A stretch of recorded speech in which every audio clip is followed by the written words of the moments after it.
Kenalin, ini Nagi.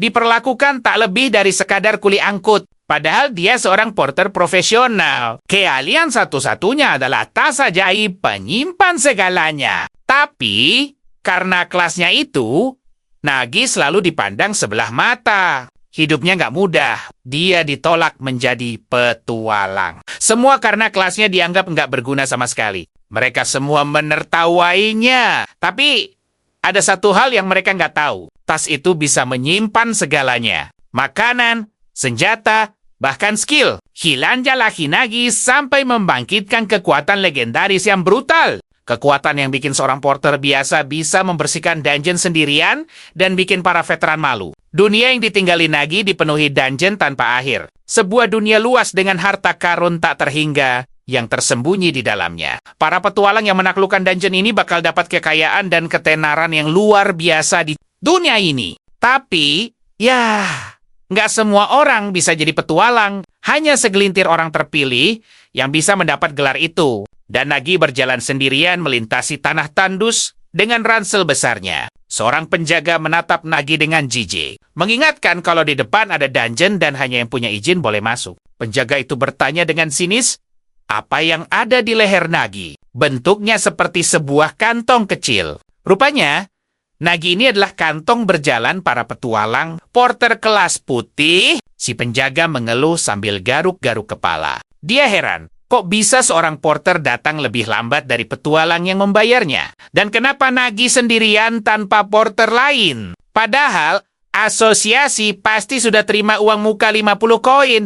Nagi menjelaskan kalau dia adalah porter eksklusif. Satu orang dengan bayaran 50 koin emas per hari. Penjaga itu sampai tepuk tangan, saking gak percayanya. Bilang, masa cuma satu orang menghabiskan biaya sebesar itu? Lalu penjaga itu membentak, lo pikir gue ini kelihatan kayak orang bodoh? Hah, ini adalah dungeon yang butuh setidaknya 4 atau 5 porter. Nagi sendirian gak bakal bisa melakukan apa-apa, tapi kalau Nagi punya mulut, dia harus jawab. Karena dia bahkan gak bisa bawa barangnya sendiri. Apalagi hasil jarahan dungeon. Penjaga itu bertanya, apa lo pikir sanggup menanggung beban hidup kami semua sendirian? Kalau ngerti, mending lo balik ke asosiasi porter dan minta bantuan. Kalau enggak, asosiasi kalian bakal kami obrak-abrik. Nagi cuma berkomentar kalau barang bawaan mereka banyak banget untuk 4 orang. Tapi penjaga itu kekeh Nagi nggak bakal sanggup. Nagi sadar reaksi seperti ini sudah biasa dia terima. Maklum, tarifnya 5 kali lipat dari porter standar. Nah, dalam situasi seperti ini, daripada memberi penjelasan panjang lebar, ada cara yang lebih baik. Perhatikan baik-baik. Lebih efektif untuk langsung pamer. Nagi pun melepaskan ransel raksasanya dari punggung. Dia segera melonggarkan tali dan dengan santai memasukkan ransel besar itu ke dalam kantong kecilnya. Para petualang yang lagi kumpul di dekat api unggun kaget melihatnya. Seorang pria pirang di tengah nyeletuk. Itu pasti ransel sihir. 2 petualang lain langsung bertanya, dari mana Nagi dapat benda itu? Soalnya bakal lebih enak kalau mereka punya 1. Nagi minta maaf, bilang kalau tas itu unik dan cuma dia yang bisa pakai. Dan sekarang, Nagi bertanya apakah mereka mau mempekerjakannya sebagai porter atau tidak. Pria pirang itu menyuruh Nagi berhenti sombong. Bahkan dengan ransel sihir pun, seorang porter tetaplah porter. 2 penjaga lain meminta maaf pada Tuan Jeff. Jeff, pemimpin parti United Dawn Wolf, dan seorang pendekar pedang tir emas, mengumumkan akan mempekerjakan Nagi. Tapi sambil menatap sarung tangannya, Jeff memperingatkan Nagi kalau dia harus membuktikan kelayakannya. Jika Nagi tidak bisa melakukan pekerjaan setara 5 porter, lebih baik dia siap menanggung akibatnya. Nagi menebak-nebak apakah pria ini adalah pemimpin kelompoknya. Jeff kelihatan sangat tegas saat menyuruh Nagi menyiapkan peralatan. Tapi, bagi Nagi, ini justru sempurna. Bagaimanapun, dia adalah seorang porter profesional. Sebelum penaklukan dungeon ini selesai, dia akan membuat mereka benar-benar puas. Alasan bayaran Nagi jauh lebih tinggi dari porter lain, bukan cuma karena skill angkutnya, tapi karena kepuasan luar biasa yang dia berikan. Petualang yang menaklukkan dungeon selalu menghadapi bahaya dan jebakan yang bisa muncul kapan saja. Belum lagi, sergapan musuh yang bisa menyerbu mereka tiba-tiba. Jeff berteriak memperingatkan bahwa mereka datang. Dan disinilah kita akan melihat nilai sesungguhnya dari Nagi. Kelompok itu terlibat pertarungan sengit dengan para goblin. Jeff marah dan bertanya apa dia tidak menyuruh Nagi untuk waspada. Dia bertanya apa Nagi gemetaran karena gugup. Gara-gara ini, rekan-rekan Jeff yang lain mulai berdebat satu sama lain. Dan disinilah kita sadar inilah alasan Nagi jadi porter yang beda dari yang lain. Menargetkan pasar yang sangat spesifik. Nagi pun meletakkan ranselnya dan memanggil para petualang. Dia tahu mereka pasti lapar setelah bertarung non-stop. Jadi Nagi menawarkan camilan spesial untuk mereka semua. Keduanya langsung kaget. Bertanya apa makanan ini dan dari mana datangnya aroma yang begitu. Spektakuler. Nagi berdiri di sana, menyajikan hidangan dengan skill rahasia kelasnya. Porter Dungeon Restoran. Para petualang melahapnya dengan cepat. Satu orang bilang makanannya panas seperti baru dimasak. Yang lain kaget karena saladnya pun masih segar. Bayangkan saja, selama ini dia hanya makan daging kering yang kerasnya seperti batu bata. Sungguh luar biasa ransel ini bisa menjaga makanan tetap segar. Bahkan memasaknya. Nagi hanya menjawab santai. Begitulah adanya. Tapi itu baru permulaan. Nagi lalu membuka ranselnya lebih lebar lagi. Tiba-tiba ransel Nagi berubah jadi sumber air raksasa. Lengkap dengan selang tak terbatas. Dia memakai skill Arcadian Paradise untuk membuat sebuah pemandian. Si petualang berjenggot sampai bilang, ini sih rasanya seperti berada di resor. Serasa berendam di pemandian air panas di tengah musim dingin. Padahal jelas-jelas ini bukan situasi seperti itu. Tapi tetap saja, luar biasa. Jeff, sang ketua, berkata mereka bertingkah seolah sedang liburan saja. Menurutnya, hal seperti ini di dalam dungeon hanya akan melemahkan disiplin. Tapi airnya terlalu hangat. Dia pun ikut masuk dan tidak bisa memarahi siapapun. Jeff Bergamum, dia tak punya pilihan selain mengakuinya. Sejujurnya, dia penasaran juga. Awalnya dia pikir ini cuma buang-buang uang. 50 koin emas? Gak mungkin sepadan. Percaya atau tidak, dia bahkan berencana lapor ke asosiasi. Tapi melihat sihir porter yang seperti ini, 50 koin emas tiba-tiba terasa sangat murah.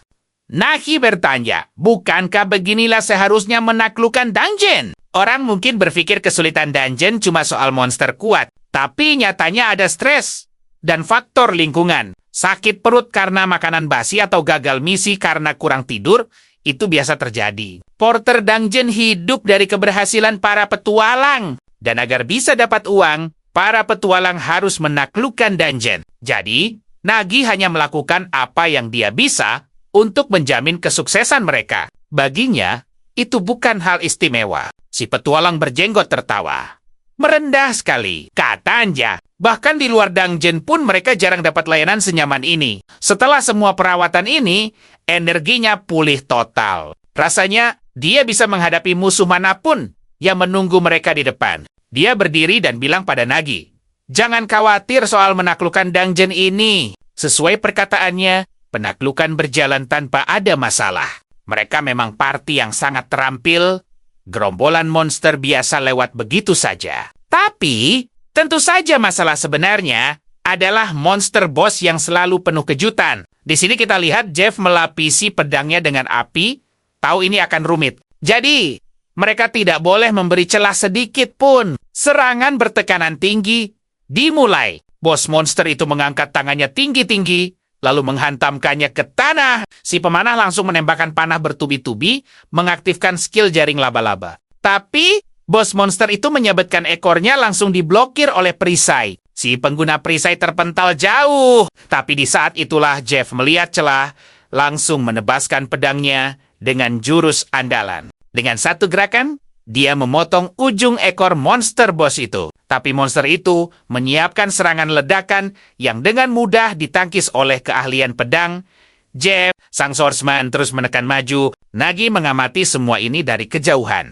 Dia mengkatat bos monster kali ini adalah target rank B, Sikor Zerum Lizard. Melihat skill para petualang, peluang sukses mereka lebih dari 80%. Tapi sisa 20% itu tetap tidak bisa diremehkan. Gagal menaklukkan dungeon berarti nyawa seorang porter melayang. Dan itu bukan pilihan. Nagi berpikir apa perlu sedikit bantuan. Dia lalu merogoh jauh ke dalam ranselnya. Lalu Nagi mengambil sebuah bola, bergumam. Ketemu juga. Kekuatan serang para petualang sudah lebih dari cukup. Hanya butuh satu celah kecil untuk menang. Memang boros memakai jamur asap mahal ini.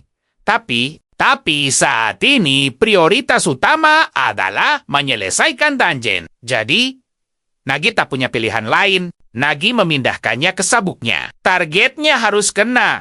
Di sisi lain kadal itu terus menyerang party, siap menerkam Jeff yang bertahan. Nagi berpikir, sekarang tak peduli seberapa tak terduga gerakan kadal itu. Inilah saatnya melepaskan asapnya ke atas. Jeff tersenyum. Sang kadal teralihkan.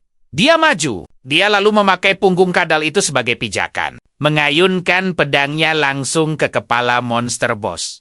Kadal itu sempat membuka mata, tapi terlambat. Dan begitu saja, kita saksikan kepalanya terhujam telak ke tanah. Jeff cuma nonton dari jauh, ngucapin selamat, dan nyuruh mereka mengumpulkan hasil jarahan. Misi penaklukan dungeon sih berhasil, tapi disinilah semuanya mulai jadi aneh. Suasana langsung suram gara-gara hasil jarahan bos monster yang ampas banget. Harusnya mereka dapat 20 batu sihir Great Bay, tapi yang jatuh cuma 5 biji. Sisanya cuman item sampah. Paranjalahi dungeon ini isinya cuma monster kacangan, kayak goblin. Singkatnya, kalau dihitung-hitung modal dan usaha, party ini jelas rugi bandar. Dan yang bikin makin nyesek, jarahan suprit itu harus dibagi untuk 4 orang. Mungkin karena itu, rasa senang setelah menang langsung hilang, digantikan suasana yang tegang. Sampai-sampai, ngomongin bagi hasil aja jadi sensitif. Tapi Nagi cuma bisa diam. Ini kan urusan para petualang. Ini bukan urusannya. Porter kan gajinya tetap. Mau hasilnya untung atau buntung. Jadi, sebelum suasana makin keruh, Nagi berinisiatif. Dia mengeluarkan 2 botol minuman keras. Sambil berterima kasih atas kerja keras mereka, Nagi nawarin minuman. Mikir kalau mereka pasti kehausan. Jeff Niletuk bilang kalau Nagi bahkan peduli sama kebutuhan mereka setelah misi. Katanya, bom asap Nagi tadi adalah keberuntungan terbesar mereka. Nagi cuma nyengir. Bilang kalau dia ketahuan. Dia cuma ngebantu sedikit pakai skill sederhananya. Tiba-tiba, penjaga lain nimbrung, bilang makin dilihat, dia makin kagum. Katanya, kelompok anak muda ini selalu bisa menciptakan keajaiban. Nagi bingung. Kenapa arah pembicaraan jadi aneh? Sampai sesuatu menghantam botol di tangannya. Sebuah panah menancap tepat di batu belakangnya. Dia masih mencerna apa yang terjadi. Saat satu panah lagi melesat lurus ke arahnya. Nagi menghindar dengan mudah sambil bergumam, "Oh, jadi ini mau kalian..." Dia ingin tahu apa yang mereka rencanakan. Si petualang jenggot berkata, sepertinya dia meleset. Niatnya sih mau mengakhiri semua dengan cepat tanpa rasa sakit. Tapi dia harus realistis. Petualang itu mempertaruhkan nyawa, jadi hasilnya tidak boleh rugi sama sekali. Penjaga yang lain menambahkan, menyuruh Nagi jangan dendam, karena mereka juga lagi susah buat bayar pajak. Dan jujur saja, ransel sebesar itu terlalu berlebihan untuk seorang porter. Nagi cuma bisa pasrah, jadi begini akhirnya. Pekerjaan porter dungeon memang seringkali berakhir tragis di tengah jalan. Kalaupun mereka menghabisi Nagi, mereka tinggal bilang Nagi hilang dimakan goblin, dan tidak akan ada yang peduli atau curiga. Karena bagi mereka, Nagi hanyalah sebuah alat. Ekspresi mereka yang tadinya ramah, dalam sekejap, berubah. Kalian lihat kan? Itu bukan lagi tatapan ke teman, tapi ketumpukan harta karun berjalan. Tapi Nagi tidak kaget, apalagi merasa malu. Hal seperti ini sudah biasa di dunianya. Di dunia di mana pekerjaan ditentukan sejak lahir, perlakuan terhadap porter selalu jadi yang terendah. Itu tidak pernah dan tidak akan pernah berubah. Saat pertama kali dia dapat skill tas ini, tatapan menghina dari orang-orang terasa begitu tajam. Seorang resepsionis pernah memperingatkannya. Dengan kemampuan ini, Nagi tidak akan pernah bisa mendaftar sebagai petualang. Dia sudah bilang berkali-kali Nagi seharusnya pergi ke bagian transportasi. Jika Nagi benar-benar ingin ikut misi dungeon, satu-satunya pilihan adalah mendaftar sebagai porter. Seolah dunia telah memutuskan bahwa Nagi tidak pantas jadi petualang. Takdirnya hanya sebagai porter. Dan orang-orang ini pasti berpikir sama. Seorang penjaga berkata, "Kalau kau mengerti, serahkan semua barangmu dan enyah sana." Dia maju sambil meneriaki Nagi sebagai porter kantong yang tidak berguna. Nagi menghindari pukulan itu. Berpikir dalam hati, keputusan itu bukan ada di tangan kalian. Dan inilah momen yang kita tunggu. Nagi membuka matanya lebar-lebar. Dari dalam tasnya, dia mengeluarkan pedang dan menangkis serangan itu. Penjaga itu syok. Bagaimana bisa? Nagi langsung melesat dengan kecepatan gila, bahkan tanpa mencabut pedang dari sarungnya. Lalu dia menghantam penjaga itu dengan gagang pedangnya. Petualang berjenggot itu berteriak, "Apa itu?" Nagi sudah mengeluarkan kapak dari tasnya, melemparkannya ke udara, dan memotong tali busur panas si jenggot. Pria itu benar-benar terkejut melihatnya. Jeff tidak percaya. Bagaimana mungkin Dolph bisa dikalahkan semudah itu? Jeff jadi marah, berteriak, "Apa-apaan ini? Kenapa kalian tidak bisa menghabisinya sekaligus?" Lalu keduanya maju bersamaan. Nagi mengambil selang dari dalam ranselnya, menggunakannya untuk menahan mereka dan membuat si petualang berjenggot mundur karena suhunya. Kemudian tanpa membuang waktu sedetik pun, Nagi melihat alur pertarungan, maju dengan pedangnya, dan membelah petualang berjenggot itu dalam satu tebasan. Si gendut panik, mencoba kabur tapi satu pukulan telak membuatnya terlempar jauh.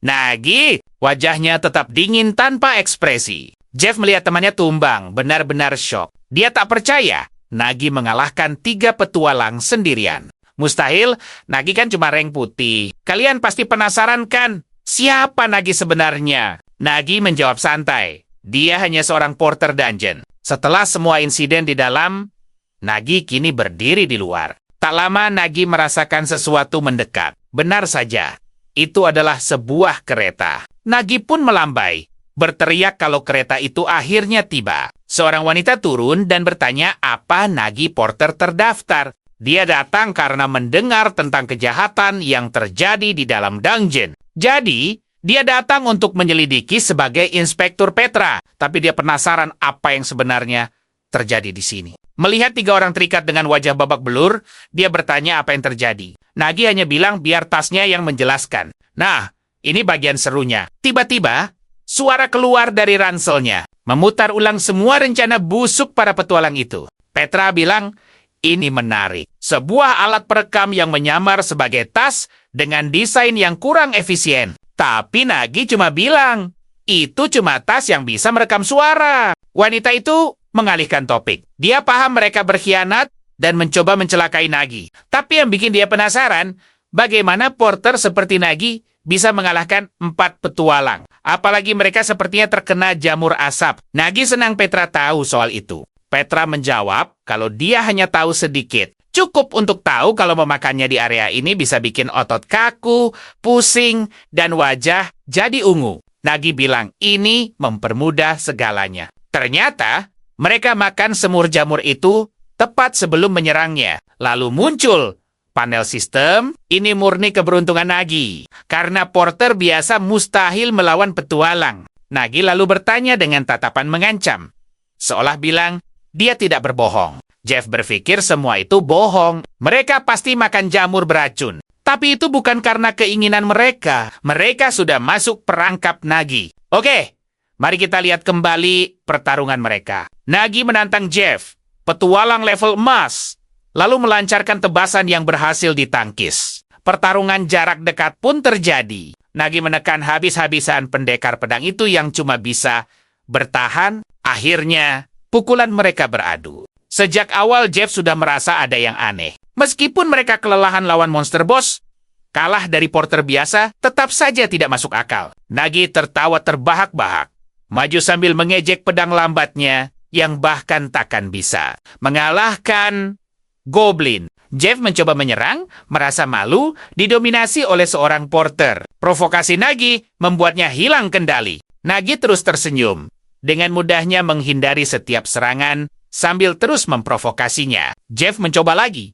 tapi meleset. Dia memusatkan energi di pedangnya untuk serangan terakhir, dan lagi-lagi dihindari. Sambil menghindar, Nagi terus mengejek serangannya. Jeff makin murka, meneriakinya brengsek sambil melancarkan tebasan melengkung. Nagi menghindar dengan gesit ke belakangnya. Saat itulah Jeff sadar. Alasan dia kalah bukan karena Nagi kuat, tapi karena tubuhnya tiba-tiba melemah dan sakit. Dia bingung apa yang terjadi.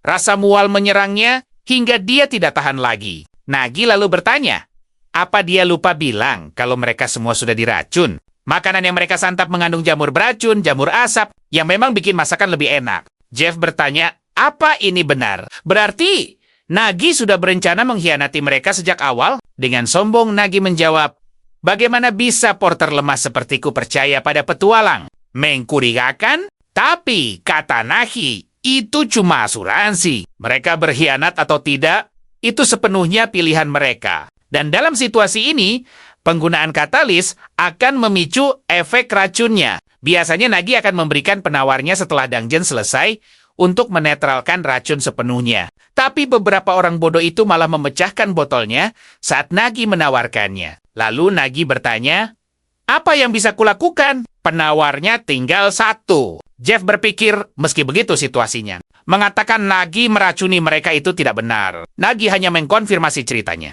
Dia berteriak, ini cuma nasib sial, salah makan semur. Kalah dari porter, benar-benar penghinaan total. Kita semua tahu, ini akhir yang memalukan baginya. Ketiga anggota geng itu cuma bisa mewek, terus-terusan bilang semua bakal baik-baik aja kalau mereka nggak makan semur itu. Petra menganalisis situasi, jarinya mengetuk dagu. Lalu dia bilang sudah paham situasinya dan akan mengirim para preman ini untuk diurus. Nagi mau cabut, merasa urusannya udah kelar. Tapi tunggu dulu.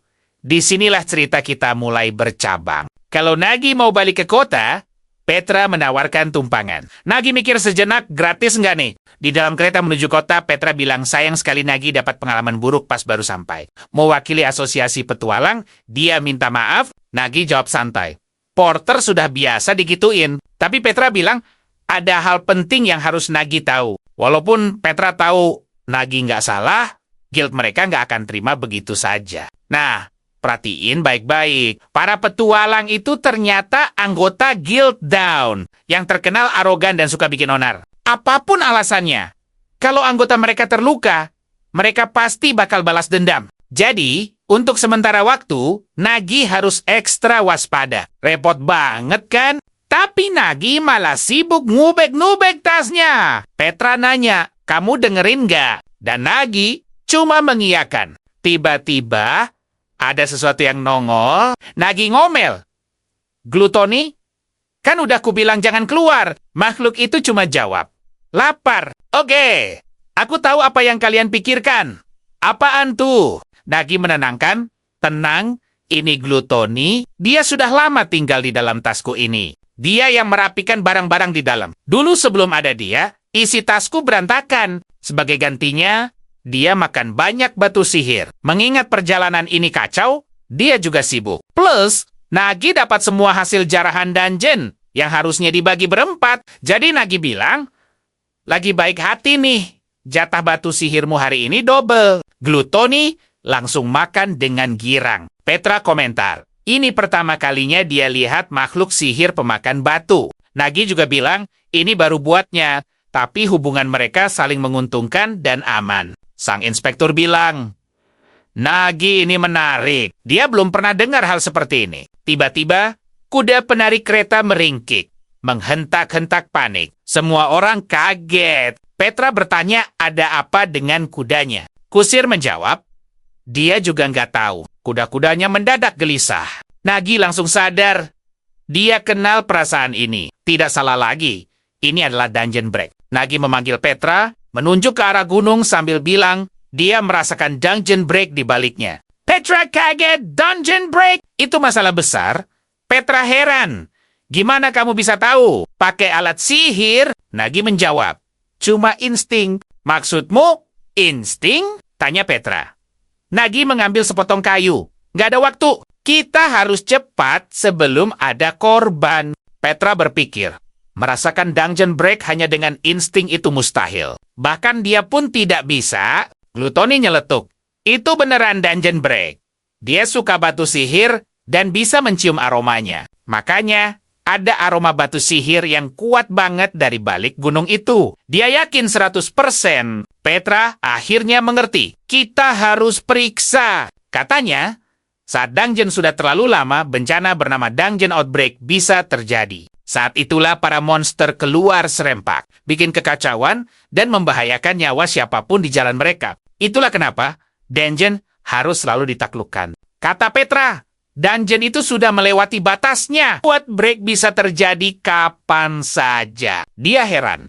Bagaimana Nagi bisa merasakannya dari jauh? Nagi menjawab, aku takkan pernah lupa perasaan mengerikan ini. Sesuatu yang tak seharusnya dilupakan. Terlihat Nagi muda berdiri kaget di depan pemandangan yang hancur lebur. Ya, beginilah kengerian yang terjadi saat dungeon outbreak melanda. Momen ini yang bikin kita merinding, kan? Petra bertanya-tanya, apa jangan-jangan Nagi pernah mengalaminya? Tapi kalaupun iya, tetap saja aneh dia bisa merasakannya. Nagi menyela.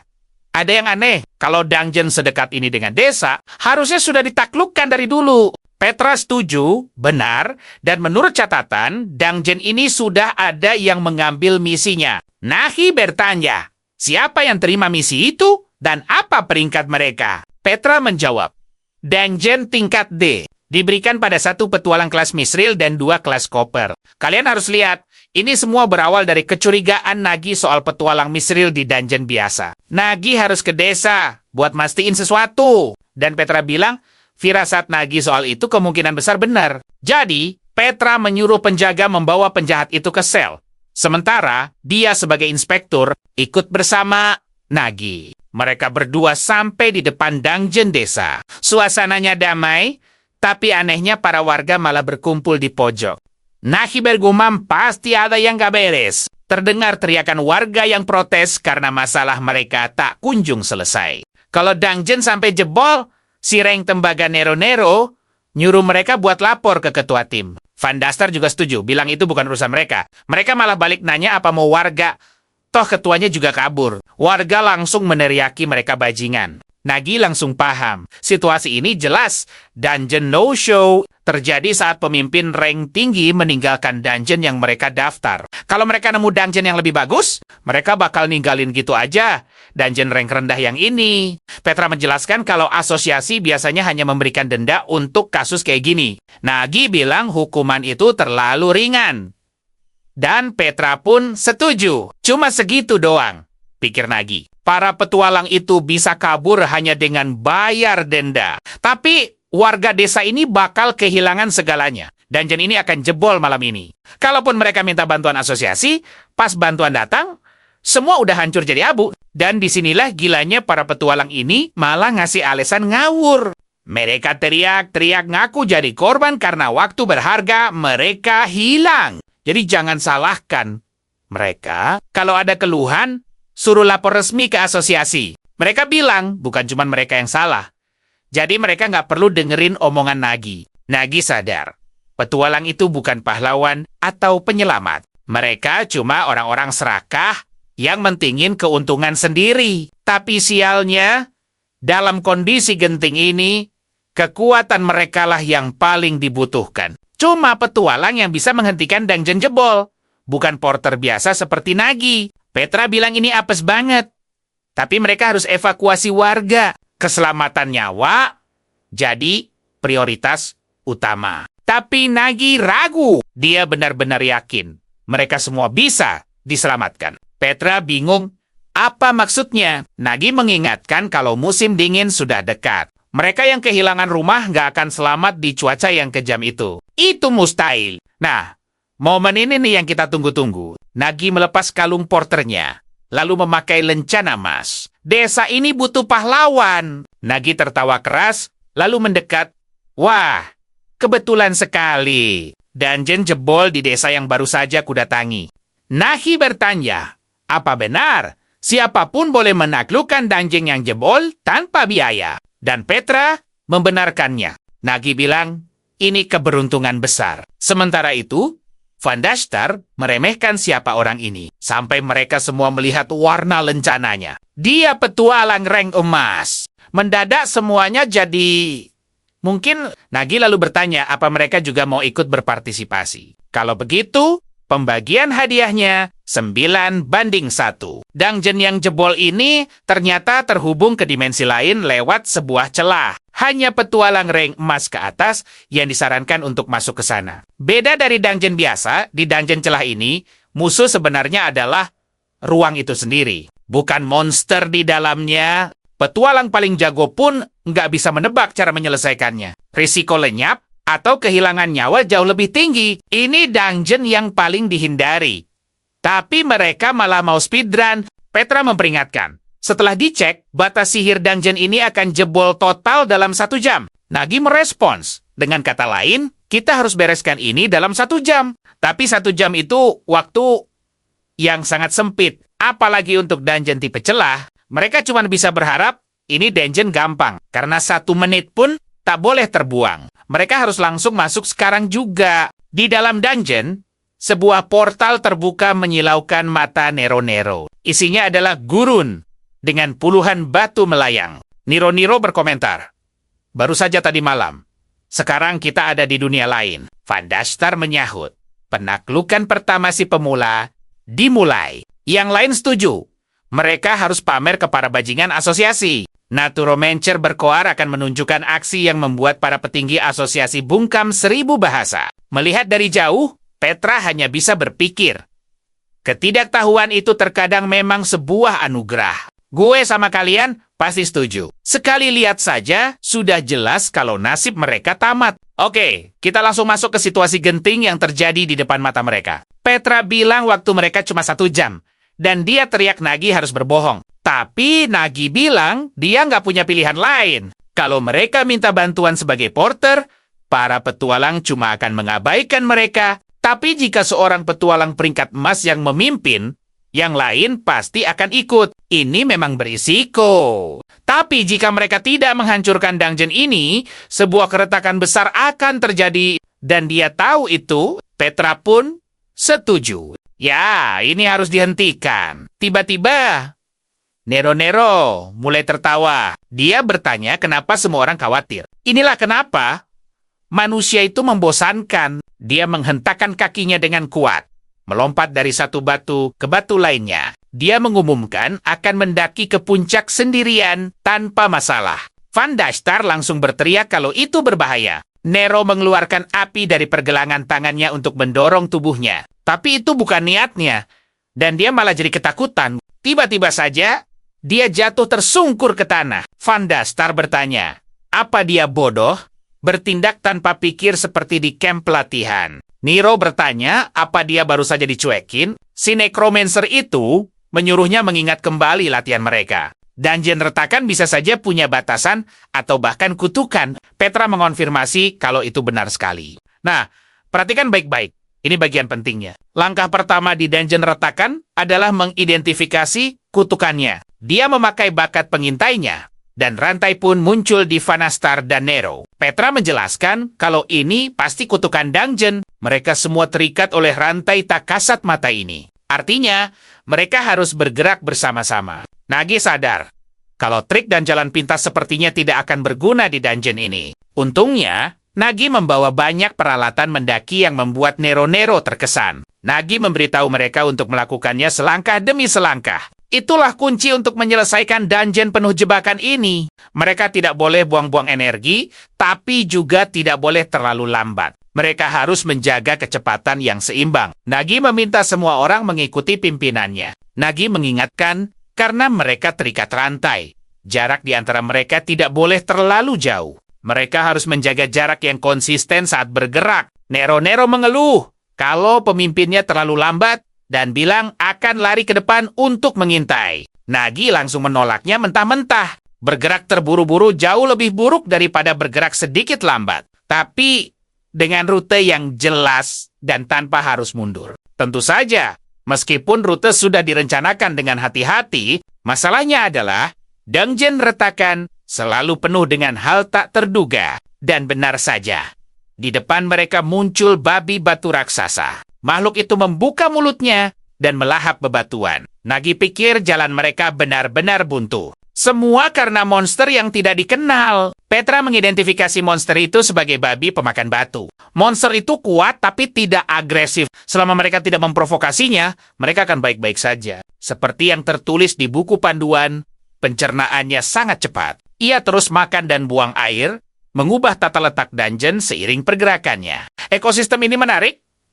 Meskipun ini pertama kalinya dia melihatnya. Oke, kembali ke masalah utama. Ini jadi masalah karena pijakan yang akan mereka daki benar-benar hilang. Satu-satunya pilihan sekarang adalah melempar kait dan memasang tali ke babi batu itu. Tapi jika mereka meleset dan memprovokasi si babi, dia bisa menjadi agresif. Mereka tidak punya waktu atau energi untuk melawannya. Van Dastar berkata, itu dia masalahnya. Akhirnya tiba waktuku untuk bersinar. Dia menyuruh semua orang menyaksikan dengan saksama saat dia menggunakan kekuatannya. Mereka harus melihat bagaimana dia mengatasi tantangan ini. Dia menjentikan 2 jarinya. Bakat nekromancernya adalah pemanggilan jari. Jari-jari itu mulai membentuk wujud manusia. Golem, tulang pun muncul. Slordi dan klub B. Nagi mengakui itu cukup mengesankan. Kemampuan pemanggilan seperti itu sangat langka. Petra menambahkan bahwa mereka bisa mengamankan tali tanpa memprovokasi babi batu. Tapi Nagi bertanya kenapa mereka terlihat. Aneh, kedua golem itu mulai gemetar hebat. Nagi melanjutkan mengatakan mereka terlihat aneh. Nero menjelaskan bahwa Van Dastar terkenal sejak di kamp pelatihan sebagai penggemar ledakan. Dia dikenal karena kurang bisa mengendalikan makhluk panggilannya yang cenderung meledak. Van Dastar berkata mengendalikan makhluk panggilan itu seperti melihat cermin dan mencoba menggerakkan kedua sisi secara terpisah. Tapi, selama mereka bisa menyeberang dalam waktu kurang dari 5 menit, seharusnya tidak ada masalah. Nagi bilang ini akan sedikit berisiko, tapi mereka tak punya waktu lagi. Ya, kita semua tahu. Mereka harus menyeberang sebelum golem itu meledak. Nagi melempar tali ke arah golem. Mereka bekerja sama untuk menopang diri mereka, tapi talinya malah mengenai wajah si golem. Van Dastar langsung ikut merasakan sakitnya. Dia berteriak pada Nagi untuk hati-hati karena sarafnya terhubung ke makhluk panggilannya. Jadi dia juga bisa merasakannya. Nagi pun mulai memanjat tali. Nagi berpikir bahwa untuk ukuran sebuah dungeon retakan, nasib mereka kali ini ternyata sedikit beruntung. Skill Porter Nagi emang jago banget buat dungeon ini, terutama summonnya. Tapi kita lihat, karena Nagi mulai ngerasa ada yang gak beres di sini. Waktu mereka cuma sisa 3 menit, Van Dastar nyuruh Nagi cepetan. Situasinya udah gawat, tapi Nagi sadar, summonnya kelihatan aneh. Tiba-tiba Nincer itu minta maaf. Dia bakal meledak. Retakan di kepalanya bikin dia jadi nggak stabil. Dia udah mual dari tadi. Dan sekarang nggak bisa ditahan lagi. Tubuh golemnya mulai membesar. Dan boom, ledakan dahsyat terjadi di situ juga. Babi pemakan batu kena imbasnya. Tali mereka putus. Dan di sini, semuanya jadi kacau balau. Seketika, seluruh tim langsung terjun bebas. Nagi teriak, kalau ini bencana, mereka harus pegangan sesuatu. Sekarang! Tapi Nagi sadar, kalau mereka jatuh sampai ke dasar, nggak mungkin mereka bisa sampai puncak tepat waktu. Nagi harus mikir cepat. Gimana caranya mengurangi dampak jatuhnya di udara? Nagi langsung pakai jurus rahasia Porter RB. Mereka mendarat empuk di atas tasnya dan langsung terpental ke atas. Nagi menggunakan babi sebagai pijakan, sambil menarik tasnya juga. Begitu, sampai dia langsung nanya, semua aman? Petra bilang mereka baik-baik saja berkat Nagi, tapi progres mereka jadi berantakan banget. Mereka tetap harus sampai puncak sebelum waktunya habis. Kata Nagi, mereka nggak punya pilihan lain kalau mau ngejar waktu. Mulai sekarang, 2 petualang itu harus ngikutin ritme stamina Nagi. Dia pun mengeluarkan alat porter spesial. Set panjat lengket, Nagi nyuruh semuanya siap-siap. Mereka bakal langsung menuju puncak. Nggak boleh lengah sedikit pun. 1 orang jatuh, semuanya ikut jatuh. Dan makin dekat ke puncak, rintangannya makin gila. Mereka melewati zona batu runtuh, lanjut ke permukaan es. Bahkan mereka ngelewatin zona perlawanan para monyet. Akhirnya, mereka sampai di zona batu peledak. 2 petualang itu udah capek banget dan nanya, udah nyampe belum sih? Nagi menjawab, dikit lagi, kita hampir sampai kok. Tapi mereka ngeluh. Kalau dari tadi Nagi bilang itu terus, Nero protes. Dia kan mau lawan monster. Dia jadi petualang bukan buat mendaki gunung. Tapi Nagi bilang, kali ini serius.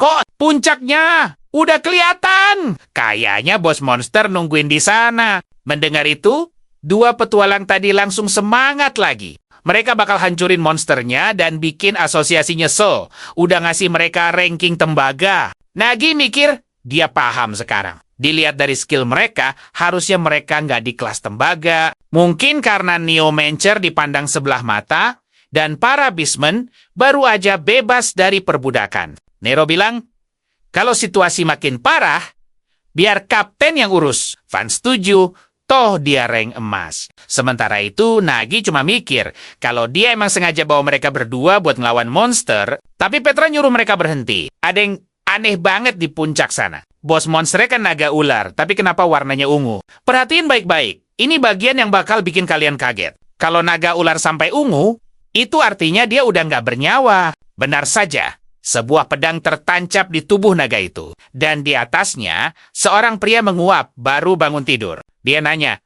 berisik banget sih. Lalu dia kaget, ngelihat ke bawah. Tatapannya langsung berubah jadi dingin ke arah tim Nagi. Nagi langsung merasakan aura membunuh yang pekat. Dia waspada. Tiba-tiba petualang itu melompat dalam sekejap. Dia mendekat dengan cepat.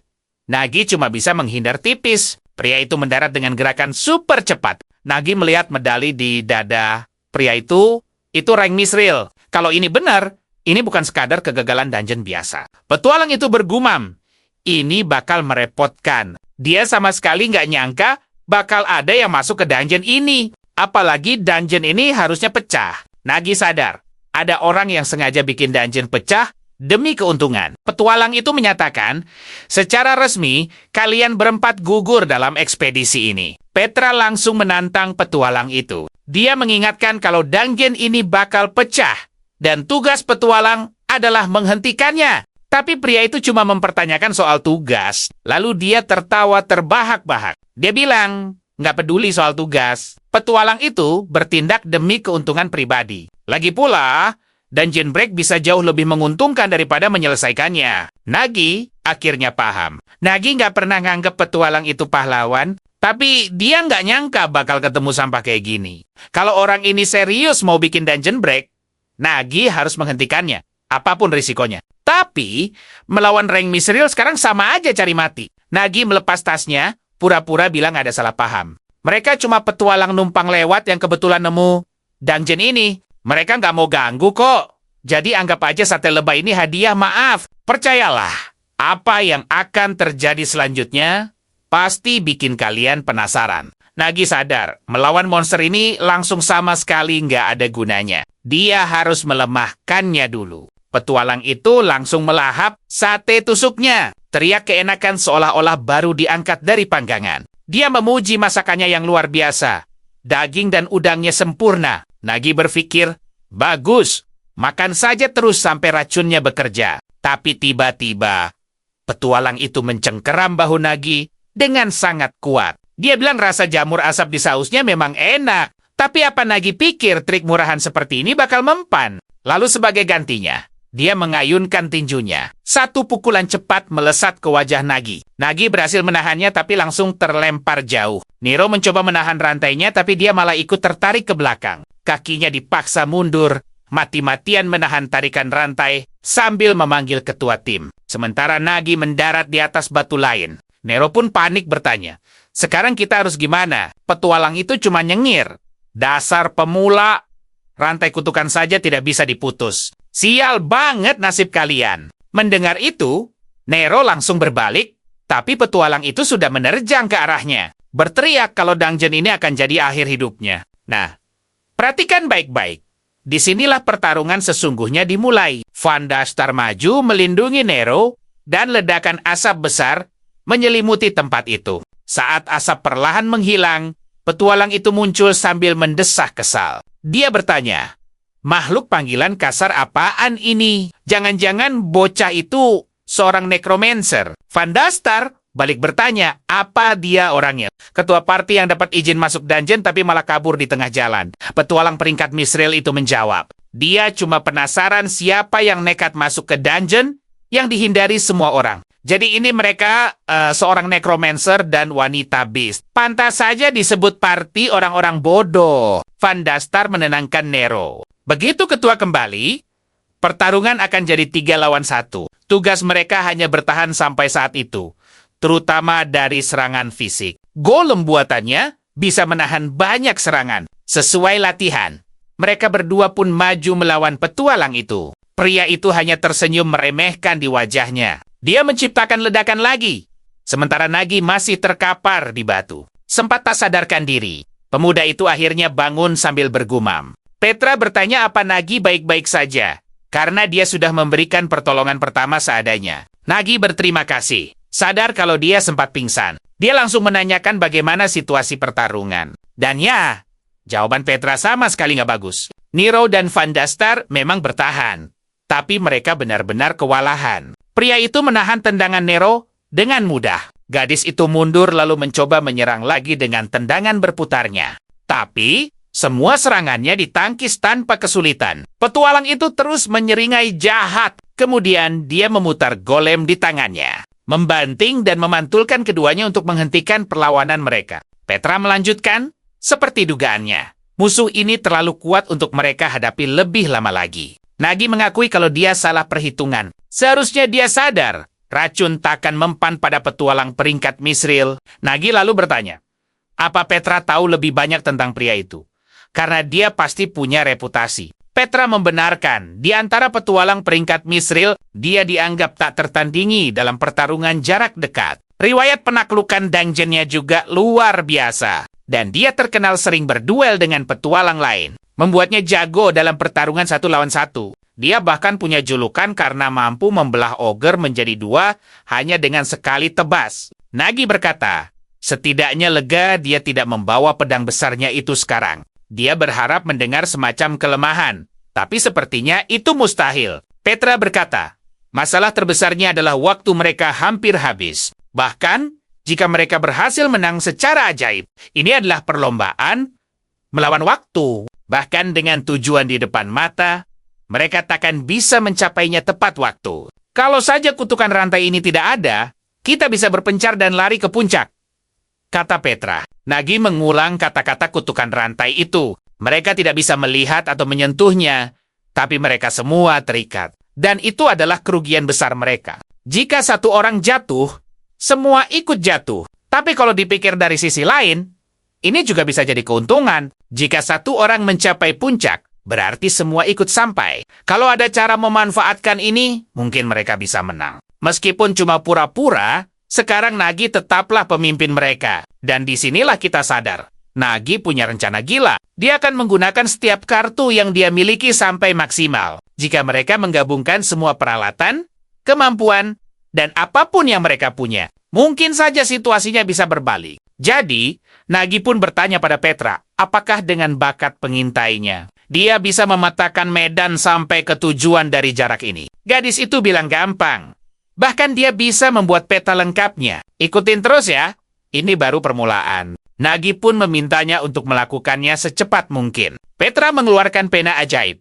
Dan dengan bakat pramukanya, dia menggambar peta 3 dimensi di udara. Nagi sampai terkesan detail petanya benar-benar di luar dugaannya. Dia pasti seorang inspektur tingkat atas, tapi Petra cuma bilang, ini hal dasar. Dia membuatkan peta untuk Nagi, tapi dia bingung Nagi berencana menggunakannya untuk apa.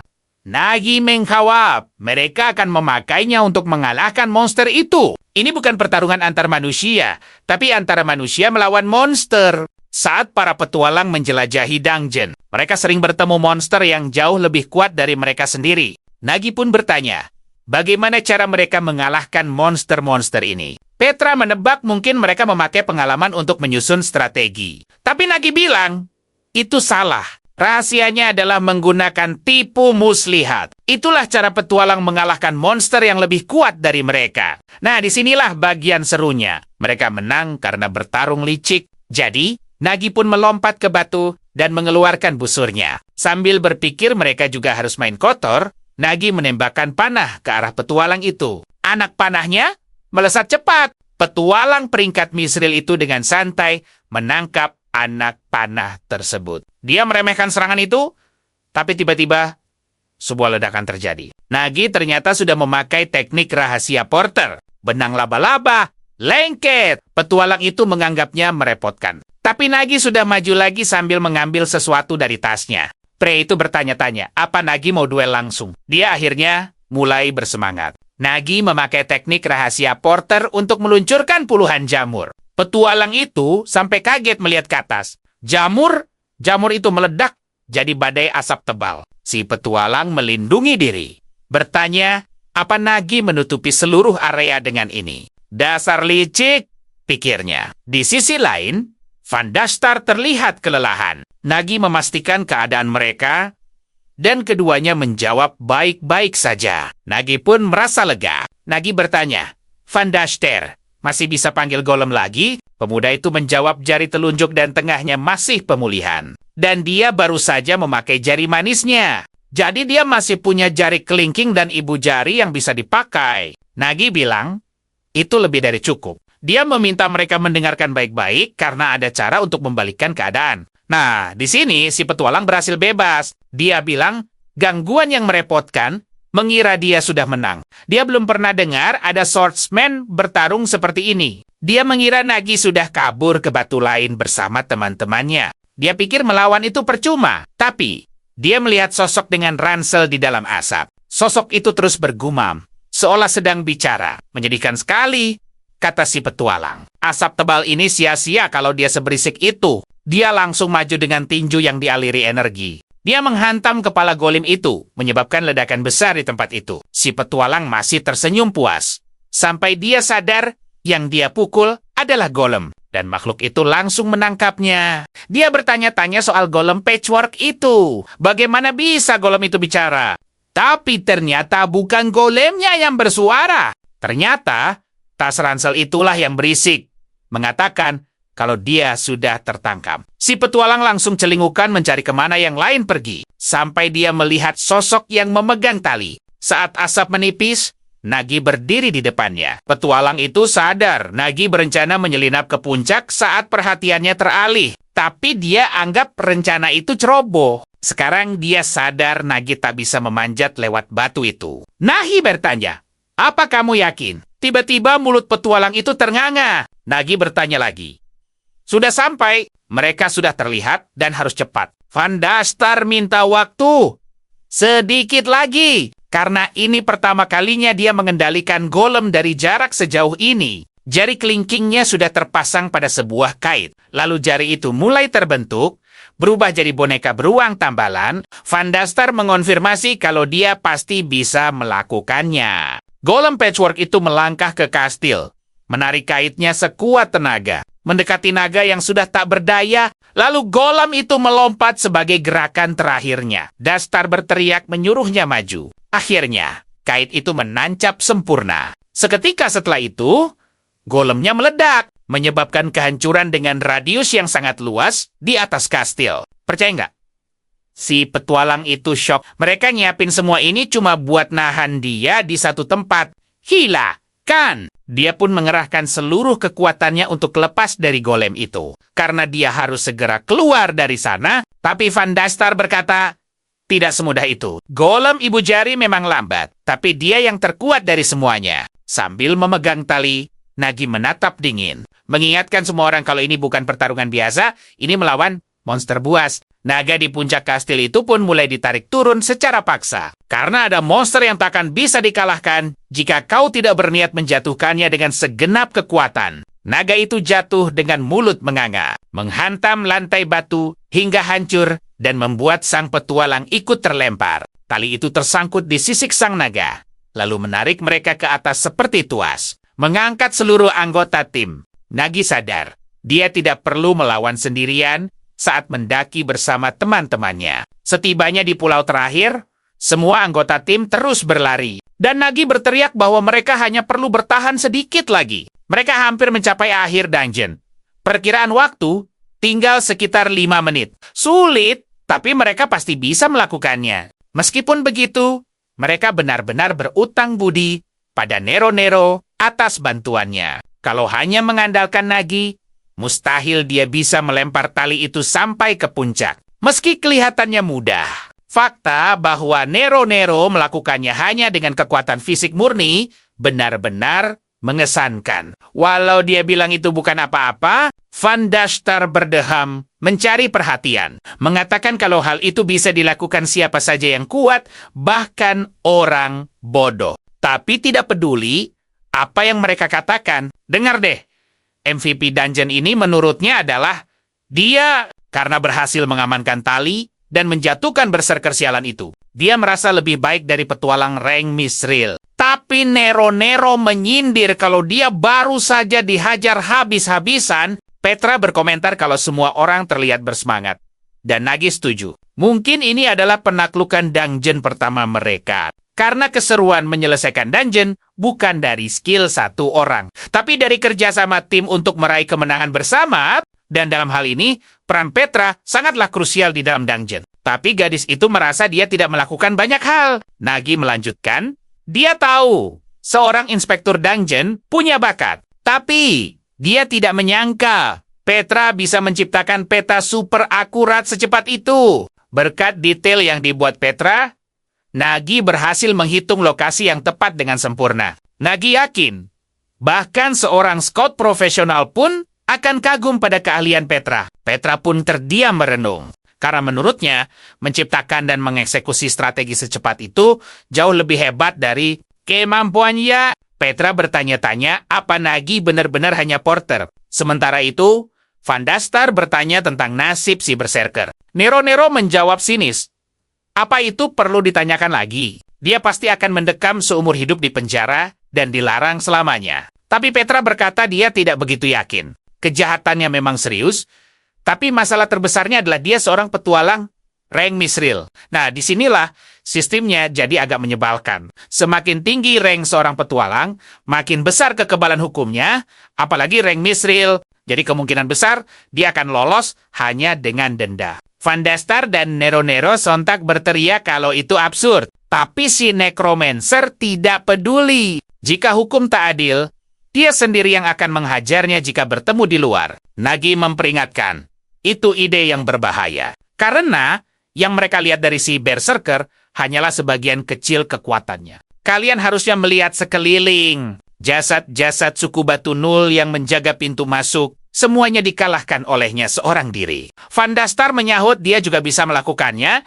tapi Nagi bilang bagian pentingnya bukan itu. Jika kalian periksa luka di tubuh mereka, semuanya tumbang hanya dalam satu serangan. Keduanya langsung terkejut mendengarnya. Nagi pun menambahkan, seorang petualang baru bersinar saat memakai senjata andalannya. Ingat, saat bertarung tadi, dia tidak memakai pedang besarnya. Dia hanya mengandalkan kekuatan fisik, tapi pertarungannya sudah sehebat itu. Van Dastar bergumam, itu perbedaan kekuatan yang gila. Tapi kalau dipikir lagi, itu masuk akal. Saat mereka menjatuhkan naga, pedangnya tertancap di jantung bos. Dan bos itu juga tumbang sekali. Pukul. Saat itu juga, Nagi menyadari sesuatu. Dia terkejut.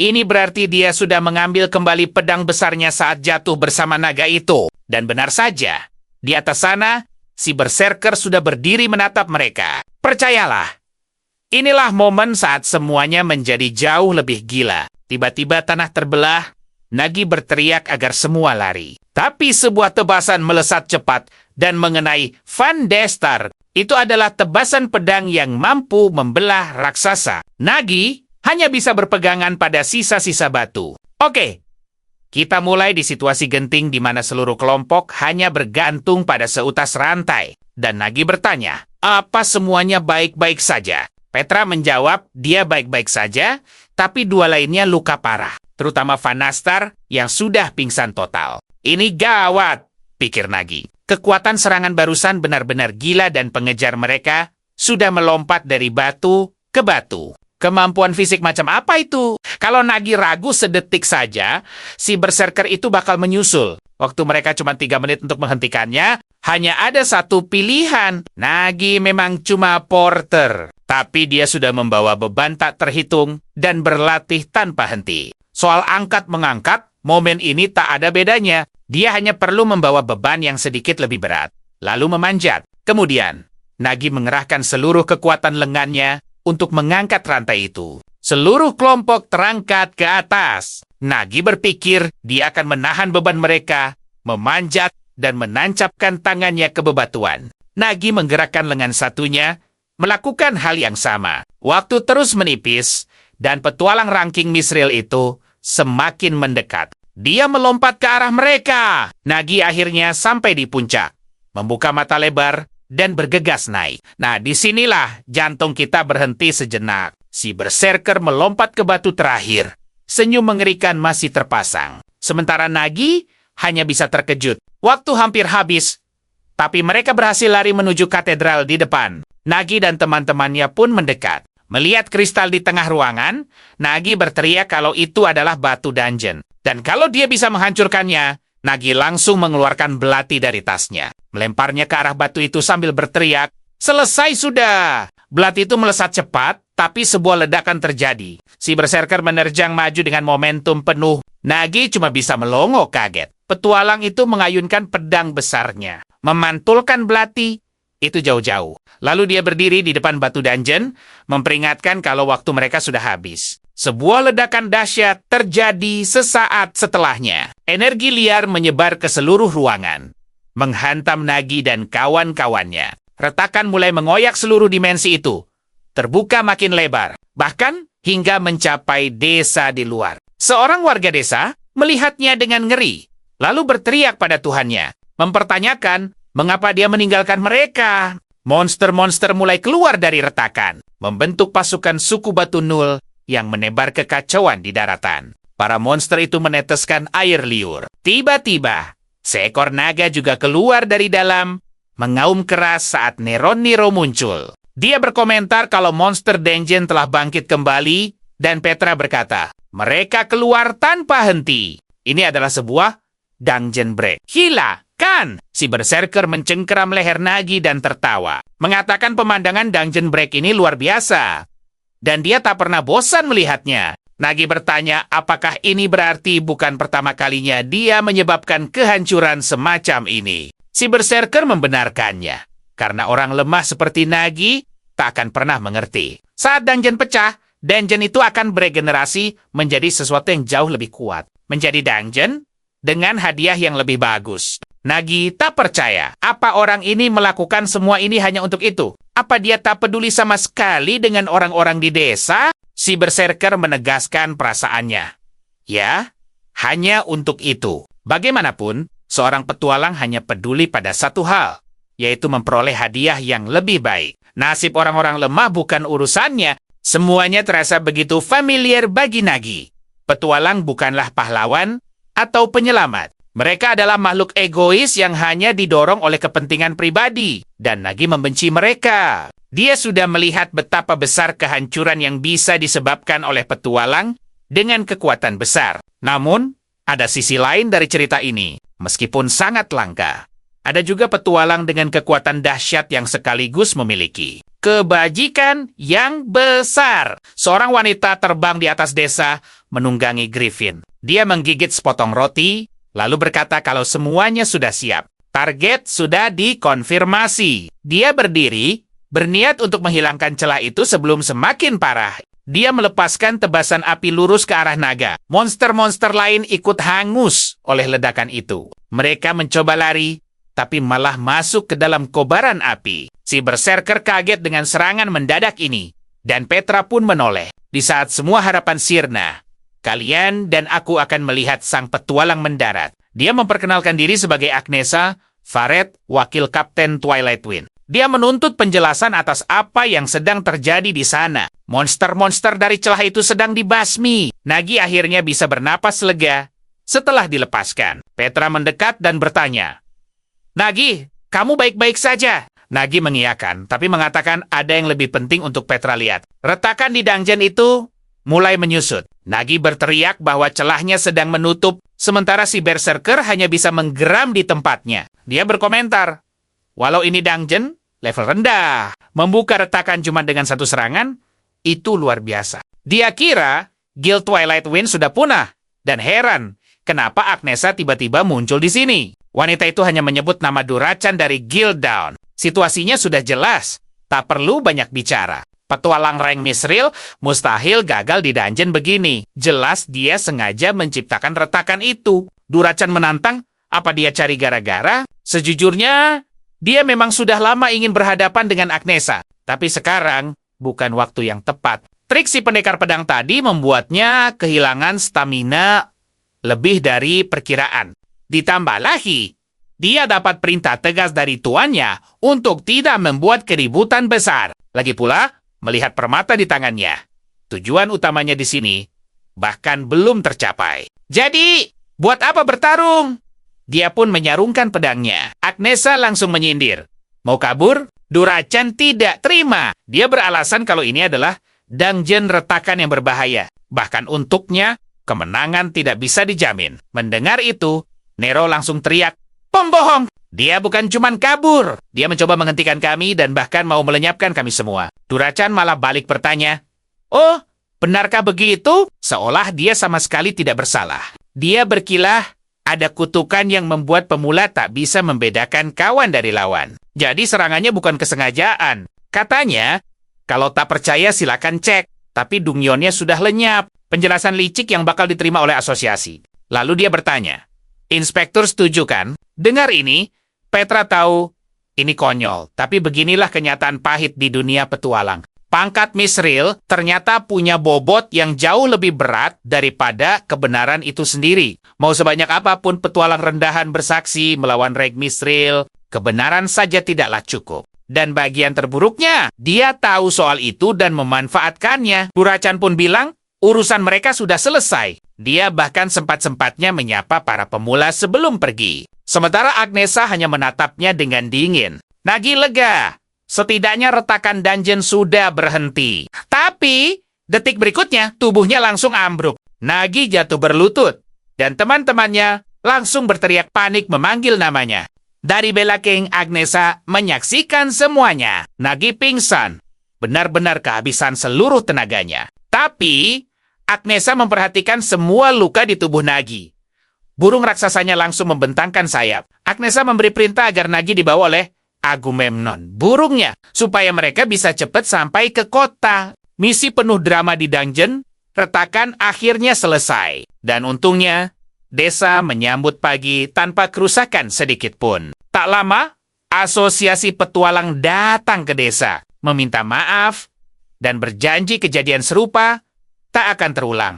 Tapi tentu saja, kita semua tahu itu cuma omong kosong belaka. Berkat bantuan Agnesa, Nagi tiba di tempat yang jauh kota petualang di barat, Bethlehem. Disinilah markas Guild Twilight Wind berada. Nagi yang tertidur pulas tiba-tiba terbangun kaget. Saat membuka mata, Nagi sadar dia sedang berbaring di sebuah tempat tidur yang asing. Nagi langsung duduk, bingung ada di mana. Dia melihat Petra tertidur di ujung ranjang dan memanggilnya. Petra lega sekali melihat Nagi sudah sadar dan langsung bertanya, bagaimana keadaannya? Nagi bilang dia baik-baik saja, tapi Nero dan Van Daster langsung heboh. Bilang Nagi membuat mereka ketakutan setengah mati. Nagi bertanya mereka ada di mana.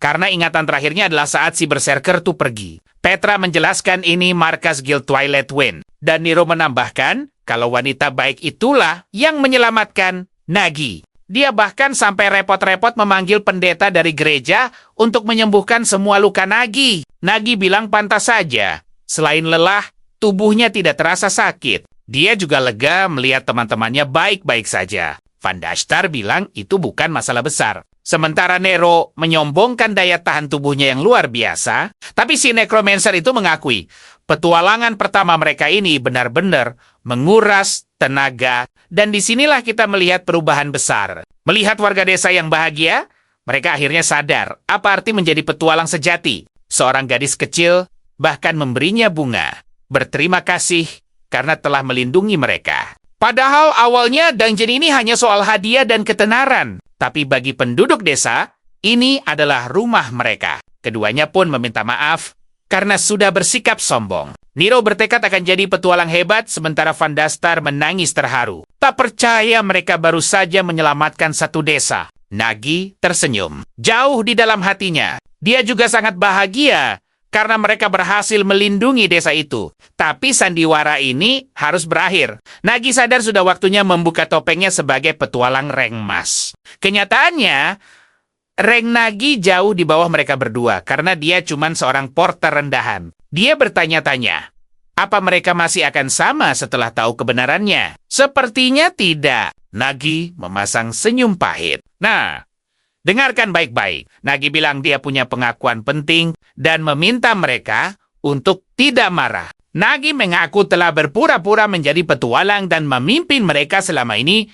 Reaksi mereka tentu saja membeku. Nero bertanya apa itu sungguhan, tapi mereka sadar semua sudah terjadi dan tak ada yang bisa diubah. Dan begitu saja. Ikatan yang dibangun di atas kebohongan itu sirna. Mereka kembali jadi petualang dan kuli angkut. Nero berkata, "Lain kali, bawa saja peralatanmu sendiri." Mereka bilang mau pergi dan menyuruh Nagi istirahat. Pintu tertutup rapat. Petra pun bertanya, apa Nagi harus sejujur itu? Nagi menjawab kalau mereka akan jadi petualang hebat, sementara dia tetaplah porter di kota ini. Pasti mereka akan bertemu lagi. Jadi lebih baik mereka tahu darinya langsung daripada dari orang lain. Petra mengepalkan tangannya dan memanggil nama Nagi.